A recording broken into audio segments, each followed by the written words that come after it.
दयाल महाराज की जय। नैनों से दिल में आते हो, इस दिल को सजाए रहते हो। नाचिस को अपने काबिल किया, नाचिस को अपने काबिल किया, इस दिल को सजाए रहते हो। नैनों से दिल में आते हो।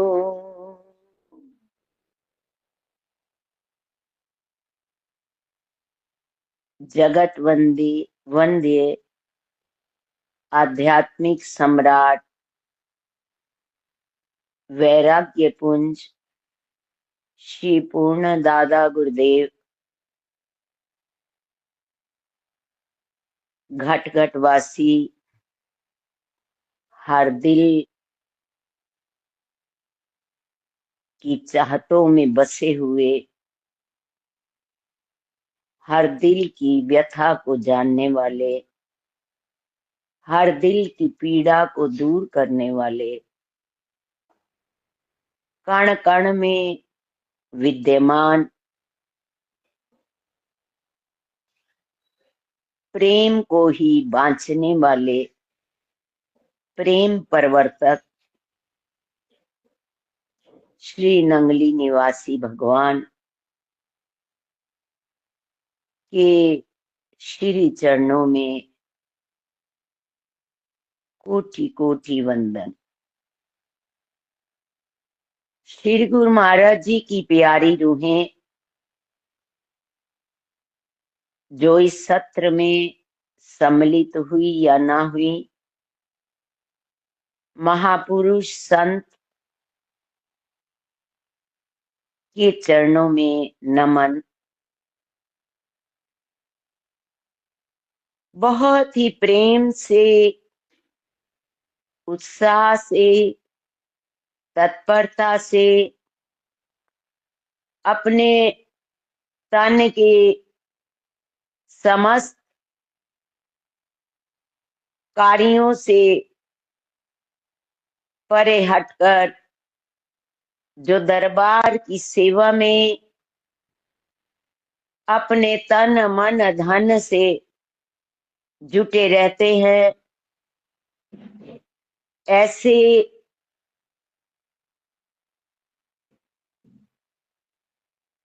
सेवा समिति जो श्री गुरु महाराज जी के प्यार के पीछे जन जन तक इनका प्यार पहुंचे, जन जन के हृदय में वो उल्लास, वो प्रेम की अनुभूति बढ़े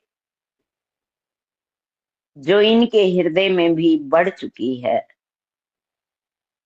ऐसे भावों को लेकर जो भी संत प्रभु महिमा में जीवन के उद्गारों को समस्त प्रेमियों तक पहुंचा सकते हैं, उनके आगे ये सदैव नतमस्तक रहते हैं। सेवा का बेजोड़ उदाहरण, सबके आगे झुककर रहना, सेवा को प्राथमिकता देना, और उसके लिए ही विशेष कार्यालय का भी प्रबंध इन्होंने ट्रस्ट की अनुमति द्वारा श्री नंगली दरबार में आयोजित किया है। हर प्राणी इनके जो मेंबर हैं वे 2 दिन सेवा के लिए प्रस्तुत रहते हैं। कहाँ कहाँ सेवाएं नंगली दरबार की चाहिए, इसके लिए ये दत्तचित रहते हैं। सेवा कहने मात्र से नहीं होती, सेवा तो जहां भी आवश्यकता मिले वहीं कर लेनी चाहिए। जैसे गुरु नानक जी की साखी में आता है, एक व्यक्ति को कोई भी सेवा लगाई जाती है तो वो कहते हैं कि हमें तो जो गुरुदेव आज्ञा देंगे वही कार्य करेंगे। सेवा के लिए उसका दिल नहीं करता था और गुरुदेव के ऊपर छोड़ देते थे। एक दिन ये बात बढ़ती बढ़ती गुरुदेव के चरणों में पहुंच गई। उन्होंने उसे एक पत्र दिया, क्योंकि 2-3 साल से वह कार्य कोई भी सेवा कार्य नहीं कर रहे थे और उसके कर्म बहुत भयानक थे। गुरुदेव तो आगे की भी सोचते हैं, फिर भी जो उनकी शरण में आ जाता है व्यक्ति, उसका कल्याण की इच्छा उनके मन में होती है। वे उसको एक पत्र देते हैं। पत्र में कहते हैं जंगल में चले जाओ और लकड़ी जला लेना और वहां पत्र खोलना, जो आज्ञा हो वो मान लेना। वह पत्र ले जाता है और जंगल में लकड़ियां जलाता है। ज्यों ही वह लकड़ियां जलाने के पश्चात पत्र पढ़ता है तो उसमें क्या लिखा होता है कि इसकी चिता बनाकर तुम जल जाओ।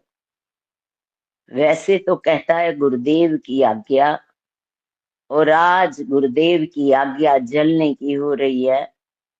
चक्कर लगा रहा है इधर उधर, इर्द गिर्द उसके हिम्मत नहीं पड़ रही, साहस नहीं पड़ रहा कि उसमें वह जल जाए। कैसे जले? वह बहुत प्रयत्न करता है। इतनी देर में एक चोर खजाना लेकर आ रहा है, पीछे सिपाही पड़े हुए हैं। वह कहते हैं चोर कि क्यों इधर इधर इसके चारों तरफ घूमी जा रहा है। कहते हैं गुरुदेव की आज्ञा मिली है कि इसमें जल कर तुम मर जाओ, और मेरा साहस नहीं पड़ रहा कि मैं जल के मर जाऊं। कैसे इसमें मर जाऊं? कहते आज्ञा मुझे दे दे, खजाना तू ले ले ये सारा। बड़ा प्रसन्न, एक आज्ञा छोड़ने से और मुझे संपूर्ण खजाना मिल गया, इससे बड़ी और क्या बात हो सकती है। वह जल जाता है, वह सीधा स्वर्गों में। इधर सिपाही, उसको क्या मालूम कि मेरे पीछे, इसके पीछे सिपाही पड़े हुए हैं। अभी वह थोड़ी देर उस खजाने को देखकर ललचाई दृष्टि से देख रहा है। इधर सब सिपाही पहुंच जाते हैं। बहुत गिड़गिड़ाता है कि देखो चोर था वह जल गया, मैं नहीं चोर, मुझे तो आज्ञा मिली, मैंने नहीं मानी, उसको मैंने आज्ञा दे दी, वह जल गया। कौन माने उसकी बात? उसको पकड़ कर ले जाते हैं, उसको फांसी की सजा सुनाई जाती है। कुछ क्षणों बाद उसकी मौत थी। गुरुदेव तो जानते थे, परंतु उसका कल्याण करना चाहते थे। मर वो भी रहा, मर वो भी गया। वो आज्ञा को धारण करके स्वर्गों में चला गया और वह आज्ञा का निरादर करके नरकों में चला गया। सेवा दरबार की बहुत उच्च व महान है। हम जब भी इस सेवा को निष्काम होकर करते हैं, हमारे अंदर कोई चाहना नहीं रहती। जैसे हनुमान जी ने सेवा की, कुछ चाह नहीं, तो भगवान अपनी पूजा से पूर्व उनकी पूजा करवाते हैं। जब हमारी कोई चाहना रह जाती है, भगवान तो बहुत कुछ हमें देना चाहते हैं, हम थोड़ी वस्तु मांगकर उस सेवा का मूल्य कम कर देते हैं। जैसे श्री गुरु महाराज जी के समय में किसी ने कोई गलती की और उसकी शिकायत पहुंची श्री गुरु महाराज जी के पास। श्री गुरु महाराज जी, बहुत भयानक थी गलती। श्री गुरु महाराज जी कहने लगे, अपने जो शिकायत लेकर आए थे उनसे पूछने लगे, आप ही बताओ इसको क्या सजा दी जाए। जो आप कहोगे वही इसको सजा दे दी जाएगी। उनमें से कुछ व्यक्ति कहने लगे कि इसको बहुत बड़ा आश्रम था, हजारों मीलों तक फैला हुआ, इसको झाड़ू लगाने की सेवा दे दो, 4-5 दिन में झाड़ू ही लगाता रहेगा। अन्य व्यक्ति से पूछा, कहने लगे इससे सारे वस्त्र धुलवाए जाए, क्योंकि 100-200 व्यक्ति वहां पर रहते थे और सबके वस्त्र धोने में बहुत समय लगता था। और तीसरे से पूछा, उसको कहा बर्तनों की सेवा की, इसको दे दी जाए।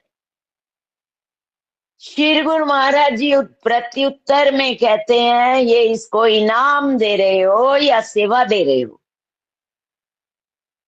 मेरे दरबार की सेवा तो पहले ही हो चुकी है, रिद्धि सिद्धि कर देती है, तुमने क्या करनी?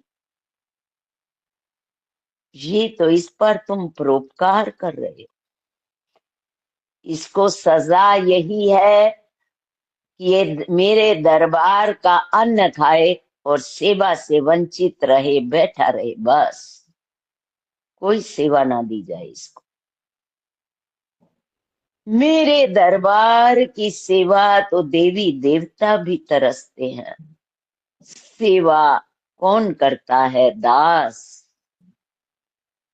सेवा करते करते दा लुप्त हो जाता है और सा रह जाता है, सो प्रभु का रूप बन जाता है। सेवा की बहुत उत्कृष्टता है। सेवा तो श्री गुरु महाराज जी के दरबार की जो भी दिल से करता है, उसको कहने की आवश्यकता नहीं पड़ती। अब ये कार्यालय इन्होंने खोला है तो इनके भाव यही हैं कि हम सबकी आज्ञा में रहकर कार्य करें, अपना स्वतंत्र अस्तित्व कुछ न रखें। हमें जो भी दरबार में आता है उनको रहने की व्यवस्था, बैठने की व्यवस्था, रुकने की व्यवस्था में कहीं भी बाधा उपस्थित होती है तो हम उसके लिए तत्पर हैं। जहां समाधियां हैं वहां पर यदि सफाई की आवश्यकता है तो हमें मालूम पड़े और हम कुछ व्यक्ति बुलाकर इस सेवा को करने को की भी है इन्होंने। आर्थिक रूप से सड़कों की सेवा, प्रतिदिन प्रकाश की व्यवस्था, ऐसे सेवा भाव ये कौन करता, करवाता कौन है और करता कौन है? जब हमारा ध्यान श्री गुरु महाराज जी के श्री चरणों में बढ़ता चला जाता है, प्यार बढ़ता है, जैसे एक परिवार में किसी का माता की रुग्ण अवस्था हो गई, उसका लड़का विदेश रहता था, वह अपनी माता की सेवा के लिए आया, घर में पहुंचा, पहले इस किसी हॉस्पिटल में दिखा, फिर दूसरे में दिखा, फिर तीसरे में दिखा। उन्होंने घर के लिए इजाजत दी, पूरे घर को व्हाइट वॉश उसके आने से पहले करवा, फ्रिज बदलवा, वॉशिंग मशीन बदलवा, पूरे घर की सोफे ला नए कि उसको किसी भी प्रकार का कीटाणु उसको छुए ना। और जब हमारा गुरु महाराज जी के चरणों में प्रेम बढ़ता है तो कहने की आवश्यकता नहीं पड़ती कि तुम्हें ये सेवा कार्य करना है। वो श्री गुरु महाराज जी को प्रसन्न करने के लिए उस घर को अपना घर समझकर जहां भी आवश्यकता पड़ती है उस कार्य को करने के लिए वह सदैव तत्पर हो जाता है। ये श्री गुरु महाराज जी के प्रेम की निशानी है। ये जितना हमारा प्रेम बढ़ता है, प्रेम कैसे बढ़ता है? हमारा प्रतिदिन का ध्यान, समय पर उठना, समय पर आरती करनी, 1 घंटा सुबह अमृत वेला गुरु महाराज जी के चरणों में बैठना, समय पर भोग लगाना, समय पर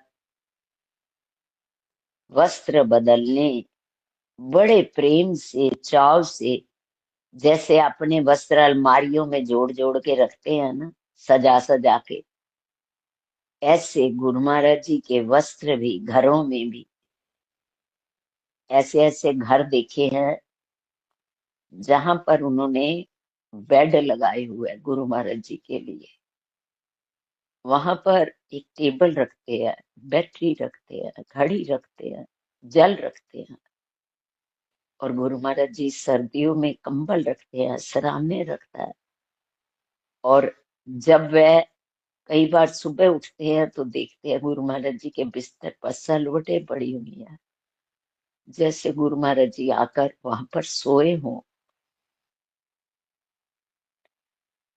श्री गुरु महाराज जी के प्रति प्रेम, अलग सा कमरा, अलग उनका बरामदा, अलग वेड़ा। जिनके पास है धन वो इस प्रकार से भी सेवा करते हैं, जिसके पास नहीं है वो तो भाव के भूखे हैं ना। भाव का भूखा हूँ मैं और भाव ही एक सारे है। भाव से भजता है जो, बेड़ा उसी का पार। भाव का भूखा हूँ मैं, रे भाव ही एक सार है। जब भाव हमारे बढ़ते चले जाते हैं, हमें कहना नहीं पड़ता। जैसे मंत्री से मंत्री और राजा एक दिन एक संत के पास पहुंचते हैं कि हमारा शिव भगवान के चरणों में कैसे प्रेम हो, आप ही इस बात को बताइए। उन्होंने क्या किया, एक दिन उस संत ने एक बच्चा कपड़े का बनाकर और उसमें लकड़ी डाल दी कि वह डूबे ना, और ऊपर से उस कपड़े को ढक के वो पहुंचा और कह ऐसे उसने बहा दिया। बहाया तो कहने लगा कि आपका लड़का बह गया, मैं तो खेलने के लिए लाया था, वो बह गया। मंत्री कहने लगा मैं बचाऊं, संत कहने लगा, राजा कहने लगा नहीं नहीं, मेरा बच्चा गिर गया, दौड़ता है उसको बचाने के लिए। कहते हैं, ये प्रेम है हमारा। जब श्री गुरु महाराज जी के चरणों में प्रेम बढ़ता है ना, हम फिर किसी और को आज्ञा नहीं देते कि तू स्नान करा ले, तू आरती कर ले, तू भोग लगा ले। बस यही प्रेम की निशानी है। हम खुद उठते हैं, और जैसे राजा ने मंत्री को भी आज्ञा दे सकता था, संत को भी आज्ञा दे सकता था, उस समय अपने बालक जो असत है, जो झूठा है संसार, उस सत्य को वो सच जाने बैठा है। हम सत्य को, जो परमात्मा है, परमात्मा ही गुरु के रूप में आता है। आत्मा परमात्मा से विलग है कई जन्मों से, और उस आत्मा पर परतें चढ़ी हुई हैं। जैसे एक बहुत साधक अवस्था में पहुंचा हुआ था, निरंतर साधना में दत्त रहा करता था प्राणी। सदैव उसके मन में प्रभु मिलन की तड़प रहा करती थी, पर कर्म है, करत करत अभ्यास के जड़मती होत सजान, रसरी आवत जात के सिल पर पड़त निशान। दर्शन भाव में होने या स्वप्न में होने या साकार रूप में होने, किसी रूप में भी हो जाए तो मन को शांति मिल जाती है। पर नहीं होने तो नहीं होने, हमारे कर्म है, हमारे कई जन्मों की रुकावट है, जो हमारा तन से मोह है, ईर्ष्या है, द्वेष है, राग है, मोह है, अनेकों संसार वे रहते हुए पिछले कर्मों के अनुसार हमारे जीवन में अनेक ही बाधाएं हैं, जो हमें आगे नहीं बढ़ने देती। बढ़ना चाहते हैं पर बार बार रुकावट आ जाती है। कोई ना कोई अनेक जन्मों की श्रृंखलाएं से जो हम जकड़े बैठे हैं, उनसे बंधे बैठे हैं, उनकी परते पे परते परते पे परते चढ़ी बैठी हैं, और इतनी मोटी की कितनी मोटी दीवार 9 इंच की हमारे आगे खड़ी हो गई है। भाव में वह दीवार, और ऊपर आत्मा, अंदर निर्मल शुद्ध वह पावर हमें दिखाई ही नहीं देती। मैं और मेरा एक बस्ती में रहते हैं, मगर किस्मत की खूबी है कि दर्शन को तरसते हैं। मैं आत्मा, मेरा शरीर एक ही स्थान पर रह रहे हैं। मैं और मेरा एक बस्ती में रहते हैं, मगर किस्मत की खूबी है कि दर्शन को तरसते हैं। हमें उनका दर्शन नहीं प्राप्त होता। आत्मा का ही नहीं हो रहा, परमात्मा तक पहुंचना तो बहुत दूर की बात है। हम कभी आत्मा तक पहुंचने का विचार ही ऊपर नहीं होता, और बाहर से हमें अवकाश ही नहीं मिलता। बाहर की दौड़ अभी खत्म ही नहीं हो रही। सुख दुख, हानि लाभ, यश अपयश, इन्हीं द्वंद्वों में हम गुजरते उतरते इसी दौड़ धूप में पड़े हुए हैं। इसी को सच जाने बैठे हैं। मौत की घंटी बज रही है तो सब ये यही रह जाने हैं। फिर हम रोएंगे, पछताएंगे, फिर कुछ नहीं बनने वाला। अभी नीचे का धरातल छोड़ ही नहीं पाते। ऊपर की मंजिलों पर कहा हमने सैर करनी है, कहा आत्मा का दिग्दर्शन करना है। ये परतें जो चढ़ी हुई है हमारी आत्मा के ऊपर,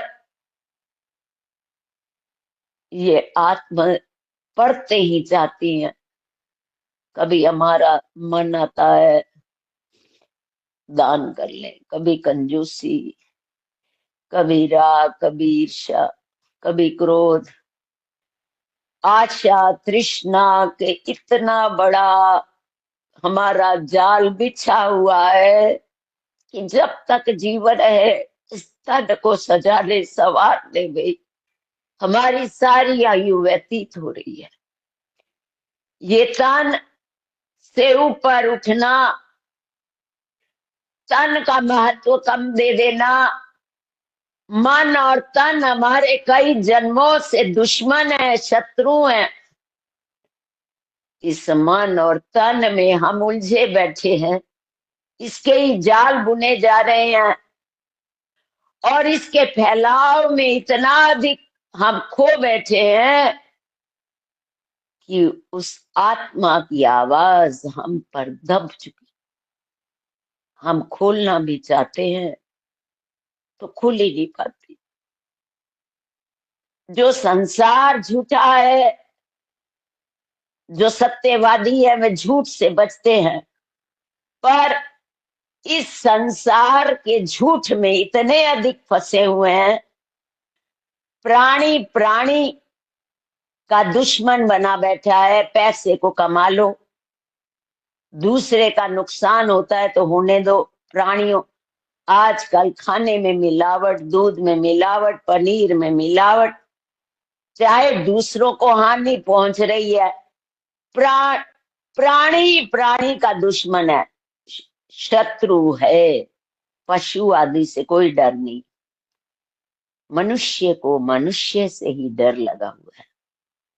मनुष्य ही मनुष्य का घातक बना बैठा है, और जो घातक बना है वो क्या पीड़ा समझेगा आत्मा की। वो तो अभी असत्य में ही जी रहा है, असत्य में ही पनप रहा है, असत्य को ही फैला रहा है, असत्य में ही उसकी जीविकार्जन है। उस सत्य तक पहुंचना, उस आत्मा तक पहुंचना बहुत ही दूर की बात है, पर कर्म किए हुए अवश्य मिलते हैं। हम ये भूल जाते हैं कि हमें कर्म जो मर्जी कर रहे हैं उसका फल नहीं मिलेगा। जैसे एक राजा था, उसने राजाओं के महलों में मंदिर होते थे, उसने मंदिर में एक पुजारी रखा। 12 वर्ष तक वह बड़े प्रेम से सेवा करता रहा। एक दिन राजा के लड़के का विवाह होता है। राजा बहुत खुशियां मनाता है। राजा का लड़का पहले दिन रात को सो रहा है और उसकी पत्नी आधी रात के बाद नींद खुलती है, कमरे में अंधेरा और सामने खूंटी पर कोई चीज चमकती हुई हीरों से लदी हुई टंगी हुई है। वो हैरान हो जाती है। अंधेरे में वह उसको उतारती है। बहुत ही चमकदार होती है। वह तलवार का खोल होता है। जो ही वह उसको अभी छेड़ ही रही होती है, देख रही होती है, वह तलवार वहां से निकल जाती है और वह तलवार उसके हाथ से इतनी चमकदार और उसकी धार इतनी तेज कि अंधेरे में भी चमक रही है। उसकी धार को देखकर इसके हाथ कांपने शुरू हो जाते हैं, इसके हाथ से छूट जाती है और उसके पति के गर्दन पर गिर जाती है और वह पति का सिर अलग। वह घबरा जाती है। अब किसका नाम ले? अपना लेती है तो किसी ने विश्वास नहीं करना कि इसी ने पति को मारा होगा। बहाना बना रही है। ये हो ही नहीं सकता।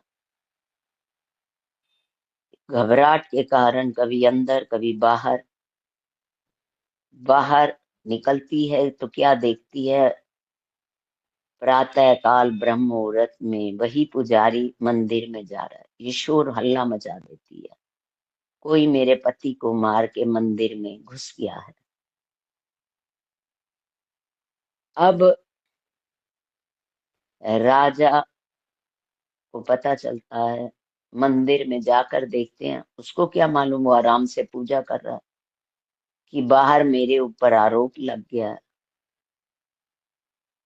उसको पकड़कर राजा के पास ले जाते हैं। राजा बहुत देखकर हैरान कि ये 12 वर्ष तक बड़े प्रेम से मेरी सेवा की, आज मेरे पुत्र का विवाह हुआ, इससे सहन नहीं हुआ।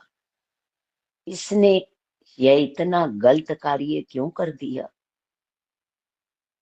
वो बड़ा अपनी अनुनय विनय करता है, बड़ी अपना सफाई पेश करता है, उसकी सुनी कहाँ जाए। सब लोग उसकी निंदा करें, पुजारी बना फिरता है, काम ये करता है, अपने आप को अच्छा दिखाता है, कोई उसकी मान नहीं, बाहर खूब निंदा हो रही है उसकी।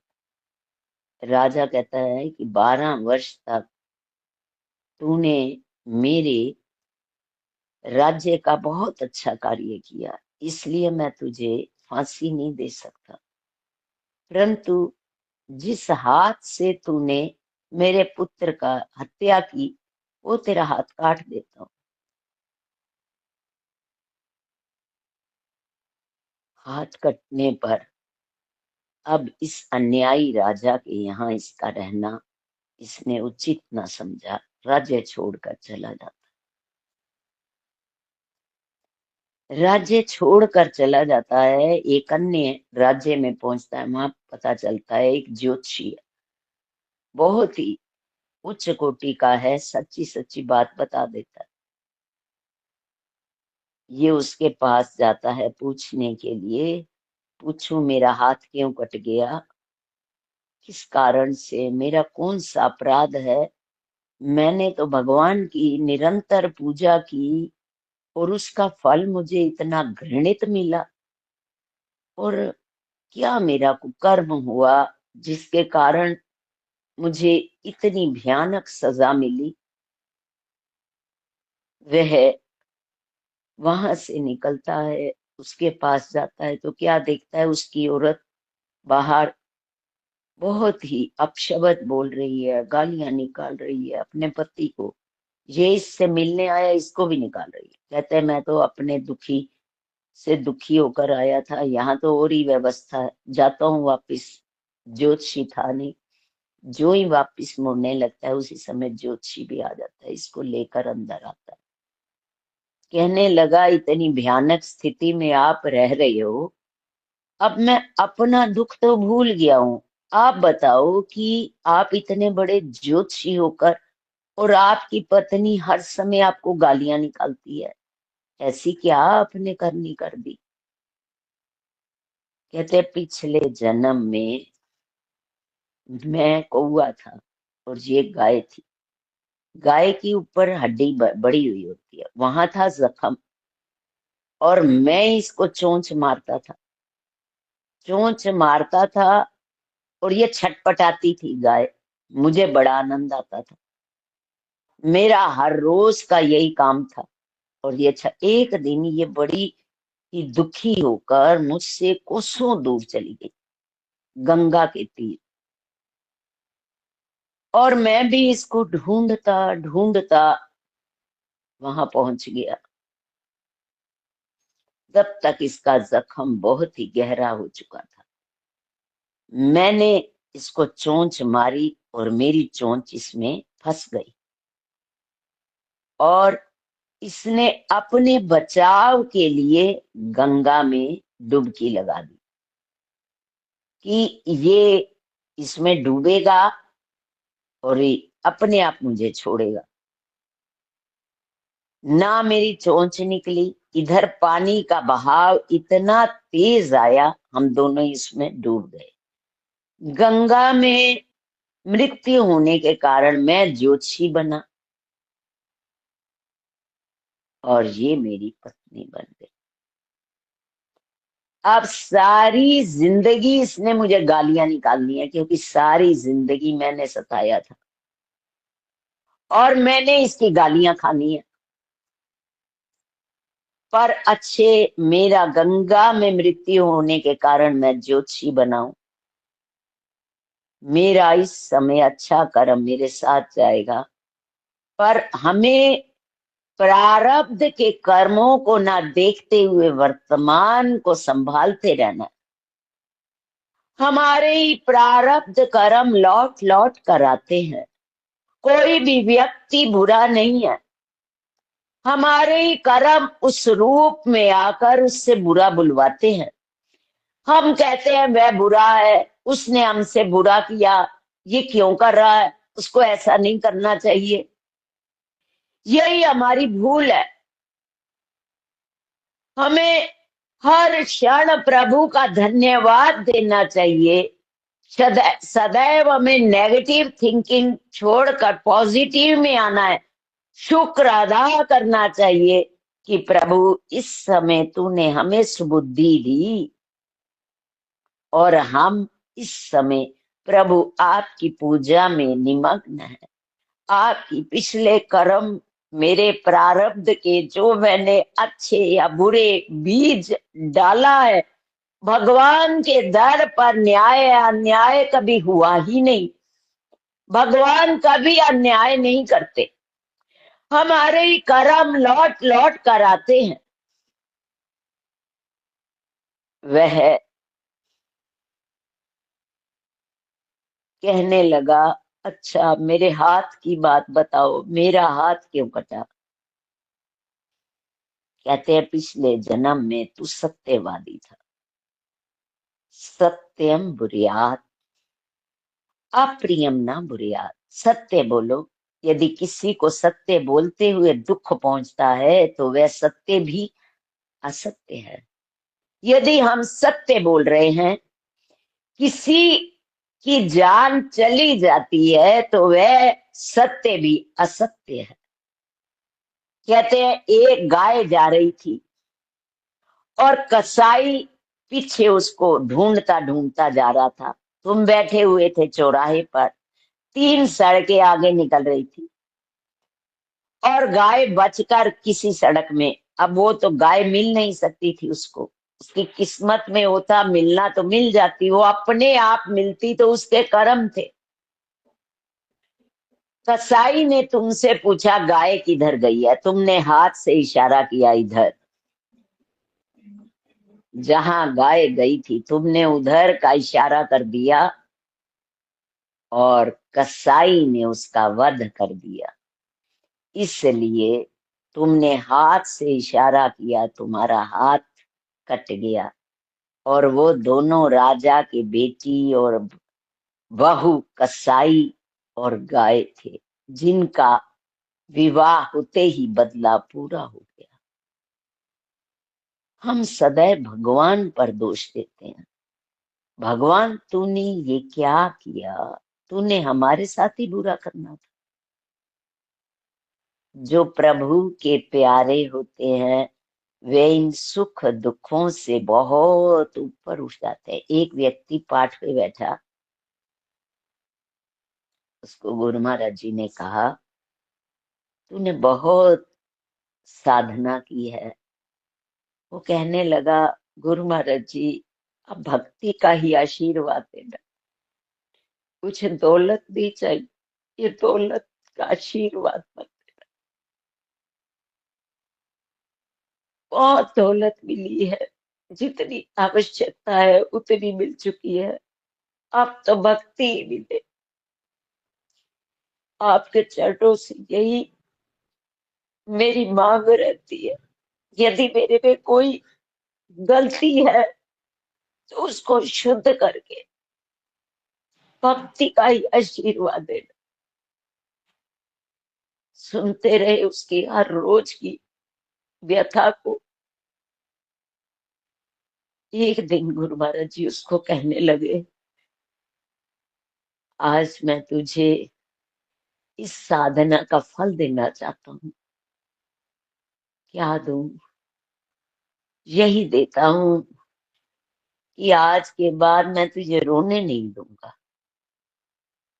वो कहने लगा अच्छा, नहीं रोने दोगे? क्या मेरा जीवन सुख से भर जाएगा? कहने लगे नहीं, सुख और दुख तो जीवन के दो पहलू हैं। सुख आएगा तो दुख भी आएगा, लाभ आएगा हानि भी आएगी, यश आएगा तो अपयश भी आएगा। ये दोनों ही अवस्थाएं जीवन की आती रहेंगी। कहते फिर आप कहते हो मैं रोने नहीं दूंगा। कहते हैं मैं अपने में इतना लीन करता जाऊंगा कि तुझे इस नीचे के धरातल से, असत के धरातल से सत की ओर ले जाऊंगा। तुझे अनुभव ही नहीं होगा, ना सुख का अनुभव नहीं होगा तो दुख का भी अनुभव नहीं होगा। सुख को भी तू मुझे मेरे पर सौंप देगा और दुख को भी तू मेरे पर सौंप देगा। जिसको सौंपना है उसको सौंप नहीं पाते, यही हमारी अवज्ञा है, यही हमारी त्रुटि है, यही हमारी मूर्खता है। हमने सौंपना था ये जीवन, उसी की अमानत है, उसी को लौटा देनी है, सौंप नहीं पाते। यही हमारी भयानक अपराध हो रहा है। बिन तेरे मैं जी जा रही हूँ, ये गुनाह मैं किए जा रही हूँ। अब तू एक बार देखो इधर, दिल में हो जाए दीदार तेरा, दाता रहमत की कर दो नजर, दिल में हो जाए दीदार तेरा। उसके बिना हम रोटी खाई जा रहे हैं। आज पाठ नहीं हुआ, कल कर लेंगे। आज सुबह नाश्ता तैयार है, नहीं खाएंगे तो बिगड़ जाएंगे। बंधन किसका है? हमने ही बनाए बैठे हैं बंधन, जकड़े हम बैठे। स्वयं का बनाया हुआ बंधन, उसी में आप ही बंधे बैठे हैं। हमने आजाद होना है, हम आजादी की ओर हमने बढ़ना है। हमारा बंधन हम ही ने तोड़ना है। हमें भय किसका, शोक किसका, संताप किसका? एक दिन हमें सब कुछ छोड़ के जाना है। आज हम पाठ पे नहीं बैठे तो आज सुबह का नाश्ता हमने नहीं करना। मार ही लेगा ना, मृत्यु तो होनी होनी है। काहे का डर? किसको सिद्ध कर रहे हैं? जिसको सिद्ध करना था, जिसको पाना था, उसके बिना तो हम जिए जा रहे हैं। एक एक पल हमारी परीक्षा है जीवन की। हर पल इस परीक्षाओं में हम बैठे हुए हैं। उसने एक हाथ का इशारा किया और उसकी जीवन भर बाजू के बिना रहना पड़ा। इन पलों को संभालना हमने है। हम नहीं संभाल पाते तो हमारी गलती है। हमें आज हमने गुरु महाराज जी के लिए 1 घंटा सुबह प्रातः काल नहीं दिया तो नाश्ता हमने नहीं करना। नाराज होती है तो झूठी दुनिया है ना। झूठ से बचते क्यों नहीं? झूठ से डरते क्यों है? ये आज हमारी मौत आ जाएगी। एक पल भी हमें किसी ने यहाँ ज्यादा देर नहीं रखना, हमें बाहर निकाल देना। जो सच्चा साथी है उसको भज ले। रात्रि को सोने से पूर्व 1 घंटा अवश्य बैठे। जो 2.5 घंटा प्रतिदिन अभ्यास के लिए बैठता है उसका कल्याण का बीड़ा सतगुरुदेव अपनाए रहते हैं। गलती हो रही है हमारी। हम भूले बैठे हैं झूठे संसार में जो कि सच्चा नहीं है। इसको सच जानकर ये परते पे परते चढ़ाए जा रहे हैं। वही साधक, जब गुरु महाराज जी साधना करते करते उसने क्या देखा कि गुरु महाराज जी भाव अवस्था में उसके सामने सिंहासन पर बैठे हैं। उसको हाथ से इशारा कर रहे हैं, आजा मेरे पास, ऐसे बुला रहे हैं। वह रो रहा है, आंसू बह रहे हैं। इतने दिन से मेरे मन में तड़प उत्पन्न हो रही थी। आज वो दिन आया कि मैं इनके चाहे भाव में हो रहे हैं, इनके काबिल तो बना। आज ये मुझे बुला रहे हैं। रो रहा, रोए जा रहा, रोए जा रहा। ज्यों ही वह चलने लगा, एक कदम अभी आगे रखा था, दूसरे रखने लगा तो एक इतनी मोटी 9 इंच की दीवार उसके सामने खड़ी। कैसे पार करे उस दीवार को? अब तो दर्शन भी ओझल हो गए। अब कैसे पहुंचे? अब पुनः साधना में बैठ गया। कितने दिन बाद फिर हर रोज बैठे, वो दीवार टूटने का नाम ना ले। हर रोज बैठे, फिर दीवार, फिर दीवार, और फिर और भी गलतियां हो जाए, क्योंकि शराबी को शराबी मिलता है, जुआरी को जुआरी मिलता है, भक्त को भक्त मिलता है। एक गलतियां जो होती हैं, गलतियां का और सामान इकट्ठा हो जाता है, उसी ओर बढ़ता चला जाता है। वह दीवार और बल्कि और भी सीमेंट लग जाए ऐसा महसूस हो। बड़ा रोए, खत्म करनी थी दीवार और अधिक बढ़ी जा रही है, कैसे खत्म हो। कई कई रात जागे, पाठ पे बैठे, धीरे धीरे एक दिन कितने दिनों और साल का अभ्यास करते करते, गुरु महाराज जी के समय में भी 18-18 घंटे पाठ पर बैठने वाले होते थे। साल साल झोपड़ियों में बैठते थे। अभी बीजनाश तो नहीं है, गुरु महाराज जी आज भी हैं, आज भी उनका जलवा आम है। जो देखना चाहता है, अनुभव करना चाहता है, उसको अनुभव भी होते हैं, दीदार भी होते हैं। और एक चित्र समझता है, उसके लिए चित्र भी हैं। ये तो अपनी अपनी भावनाओं का फल है। हम कितना उनके साथ जुड़े हैं, कितनी हमने अपनी रातें छलनी की हैं, कितना दिन को व्यवहार को उज्जवल किया है। बिना व्यवहार उज्जवल हुए वहां तक पहुंचना बहुत कठिन है, चाहे कितनी साधना कर ले। किसी प्राणी को दुख ना पहुंचाए,